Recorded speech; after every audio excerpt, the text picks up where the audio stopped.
Eve. It is the last day of Vlogmas, but we have a lovely day planned for you. We're out at the moment for a lovely walk with Hobbs. Hello, Hobbs. And yeah, I will see you in a bit. Hello, Hobbs. What day is it? It's What the day is it, Hobbs? 24th. Well done, Hobbs. that looked awesome. He sounds like Isn't it mine? sounds like the witch in Willow. Oh yeah. You're the one in Willow. Anyway, do you want to go check the calendar? Yes. Oh, how exciting is this? It is. It is, and it's also a bit sad. Hello, Hobbs. You playing the Celesta there, Hobbs? Celesta. Now, yes. you have to be careful with this one. Okay, is this the one that's a bit... Well, I don't know what you think it's a bit. Vlogmas? No, you just have to be careful that the people on Vlogmas don't necessarily see it. Okay, right. That makes... there's no way of saying this without it sounding weird. Have you got... Oh, okay, wait, look. Okay, so what to give on Christmas Eve?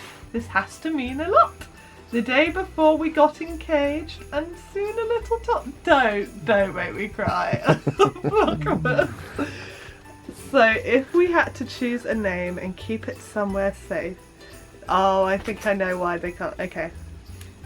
This box would be the perfect box. This place, the perfect place. Merry Christmas, my love.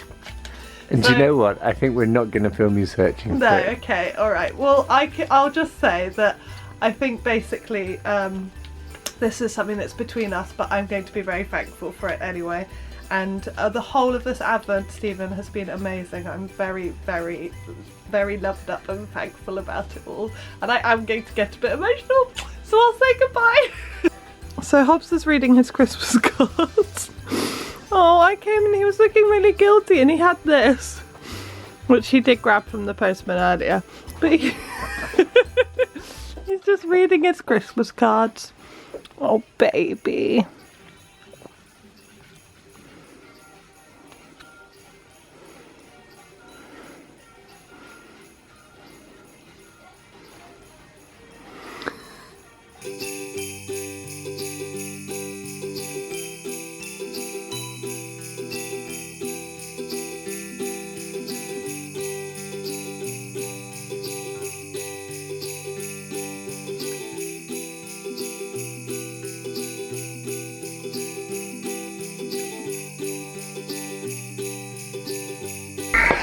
Just had a lovely, lovely late lunch at this pub. It was so nice. Where are we going now, Gabby? To the cinema! We're going to see Mary Poppins Returns, is it? Yeah. So, yeah, this is such a lovely way to spend Christmas Eve. And this is Hampstead, by the way, guys. Beautiful, beautiful Hampstead. Look at that. What did you think of the film? I really enjoyed that film. Yes, quite a lot. It was so good. And I kind of went in expecting not to love it because I love the original so much. Oh, hello, Light. Yes, much better than Light. But it was so good. It was very, very good. And actually, I don't think the songs were forgettable. I thought the songs were really good. Yay! The Trip the Light Fantastic song. The dance sequence. Really like I mean, that. it is totally in awe of the original film, but not in a bad way, I don't think. I think it's wonderful. Like, what you don't want them to update it, you want them to just continue it. Yeah, exactly. No, thumbs up. Right, now we've got to get back, wrap presents, and get ready for this thing called Christmas, so we've got it in a few hours. Ah!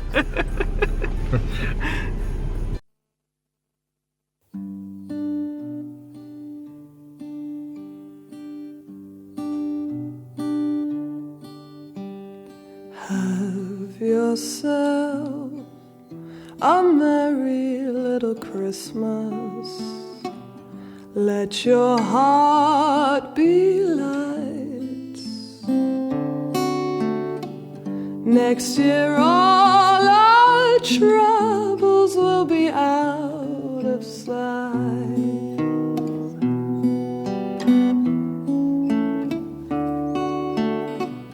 Have yourself a merry little Christmas.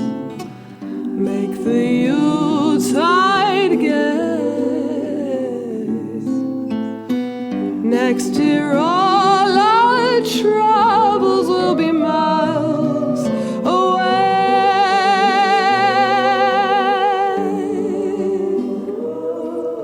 Once again as in olden days, happy golden days of yore. Golden days of faithful friends who are dear to us will be near to us once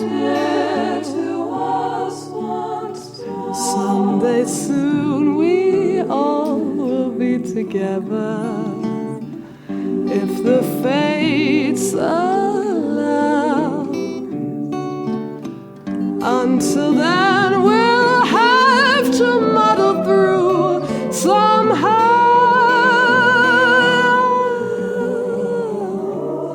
So have yourself a merry little Christmas now.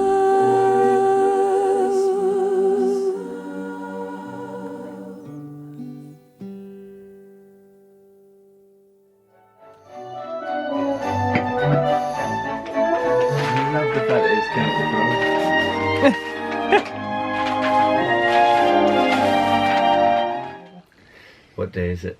It's the 24th, it's Christmas Eve! Are you excited, Hobbs? Yeah. He very much is. He really He's is actually shaking. So, something really early on, someone said we would love Stephen to read us a story. And although they suggested a Christmas story that you all know, I thought actually what I would love Stephen to do is to read us his most festive story that he wrote.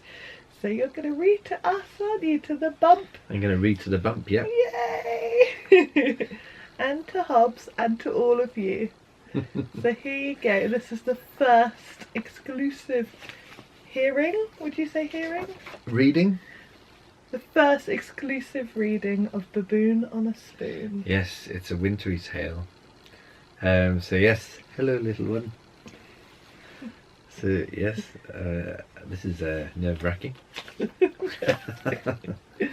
Right, okay, so this is Baboon on a Spoon.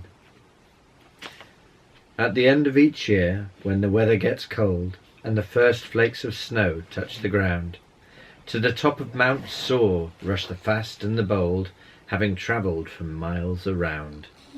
This assembly of athletes are quickly enrolled in a race to be first one back down. Only one simple rule stands between them and gold, a rule which is based upon sound. They must first choose an object on which to give chase. No two chariots can be the same. The best transport is that which allows the most pace, with any choice being fair game. But every contestant who enters the race must first play a little word game. The only requirement competitors face is this object must rhyme with their name. But this is too simple, I hear you all shout. That rule renders this race a flop. Any number of objects with enough engine clout could easily speed down this drop. So I draw your attention to a single addendum regarding the choice of race prop, which states, to avoid unsporting momentum, they must first carry it to the top. New challengers entered the race every year. Some would even start training in June. But the crowds cheered the one in the leather headgear. The crowds came to cheer for Baboon. Out in front of the throng, looking focused and strong, one hand clasping a large silver spoon. She would wait all year long for the sound of the gong, and each race could not come round too soon. To say she was fastest was too slow a word. She bent light with the curve of her spoon, and not one beast or bird who had raced with this herd was as fast as Baboon on a Spoon. As a silent excitement spread through the crowd, not a murmur was heard, nor a cough, until one single bong, ringing out clear and loud, broke the silence, and at once they were off. Off went Lion, steaming down on a travelling iron, Gripped tight in his claws, it was too small to lie on. A clean start from hyena on a vacuum cleaner, perhaps making up for some past misdemeanour. Bear flew through the air on an old rocking chair, which already looked dangerously beyond repair, while giraffe carved a path in a bubble-filled bath. Not strictly a rhyme, but it still makes you laugh. Down rolled moose on the trunk of a Norwegian spruce, with the skill of a logger sending logs down the sluice. Followed closely by boar on an oak-panelled door, which she bought the same day from a DIY store. Raccoon took off holding a yellow balloon, but already in front was baboon on a spoon. Croc sat atop a grandfather clock, swinging this way and that with a tick and a tock. Through the snow whisked mole in a mixing bowl, wearing goggles to help keep his eyes on the goal. Antelope placed her hope in skis carved out of soap, which she tied to her hooves with some slippery rope. Iguana surfed the skin of a peeled banana, hand-picked from a bunch that was shipped in from Ghana. Goat took to the oars in the wreck of a boat, dressed for the outdoors in a fisherman's coat. Kangaroo wore shoes made of didgeridoos, which when worn at high speed played a marvellous tune. Yet I truly don't think that I'm stating too soon that not one was as fast as baboon on a spoon. Lion's chances of winning quickly melted away when he ran out of steam and called it a day. Antelope couldn't cope on her skis made of soap, which was so hard to steer she slid clean off the slope. Raccoon found the problem with his balloon is it wouldn't float down, rising up like a moon. The height was making him swoon, and not one was as fast as baboon on a spoon. Giraffe pulled the plug when her bath broke in half, and even hyena failed to have the last laugh. Stopping just down the hill, his race failed to begin, as a vacuum won't work unless it's plugged in. Mole got all mixed up when his goggles came loose, while Moose lost his balance and fell off his spruce, which could really have done with a prune, and not one was as fast as baboon on a spoon. Iguana slipped up when his banana split, leaving no other option than for him to quit.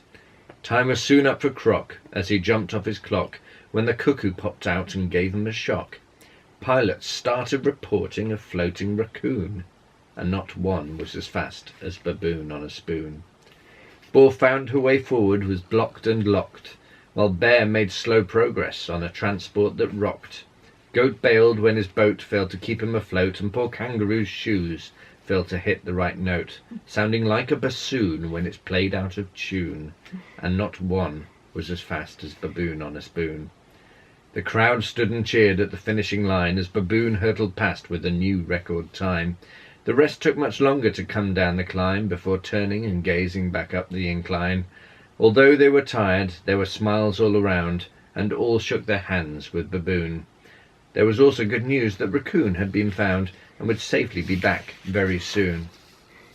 When asked why they raced, they replied, "Hand on heart, though we can't beat a well-ridden spoon, the true point of this race is to simply take part." And they all raised a cheer for baboon. Yay! Oh, I love it so much. I hope you all did too. I know that honestly, this girl was kicking the whole way through, and actually Hobbs was as well. I had both the baby and Hobbs kicking me the whole way through that. She's going mental in there. Oh, that's so lovely. Well, there you go. So next step is to try and find a publisher or an illustrator, or both. Oh, I hope you all enjoyed that as much as we did. I know you will, and you're very talented, Stephen. Thank you, my love. Yes. Anyway, right, Hobbs, shall we end Advent calendar time. End Vlogmas. Now, the Advent calendar's down in Battersea. I know. And so are all the MARKIES that Hobbs absolutely adores eating. Yeah. But we can't say it, otherwise you'll go nuts for them. So we have the next best thing. There is something that Hobbs likes almost as much, if not just as much. Can I just say, this is totally unprecedented that we're giving him this, and especially in bed. We're not normally this bad, but it's a very special Christmas. He's completely unaware, you know. Vlogmas. Now, the thing is, as soon as he hears the crackling of the paper, he is likely to suddenly change from being a sleeping, stretched out dog into a wild animal. But I'm going to risk it anyway. Oh. Literally that's all it took. Hello. What day is it today? Happy Christmas Eve! It is a happy Christmas Eve to you. For everyone at home wondering what I'm about to give him, this is a gingerbread man. Not the whole of it. And as much as I love gingerbread man, Hobbs I think loves them just yes, really does. Like, this is a double handshake I've already received. Oh, triple handshake. All right, okay. Are you ready? Do you want the top half or the bit or the legs? His head. What do you reckon? I think you're looking at the head because that you quickly It's got a worked big out that's smile. the biggest bit, haven't you? I'll have this bit. You have that bit. All right. Oh, I'm eating on bed, not allowed. Thank you everyone so much for a lovely Vlogmas. All your comments and everything has been so lovely, and we've really loved sharing our Christmas run up with you. So a very Merry Christmas to you all and Happy New Year. I will see you in 2019, which is set to be quite a big year for us. Lots of love. Take care. Merry Christmas.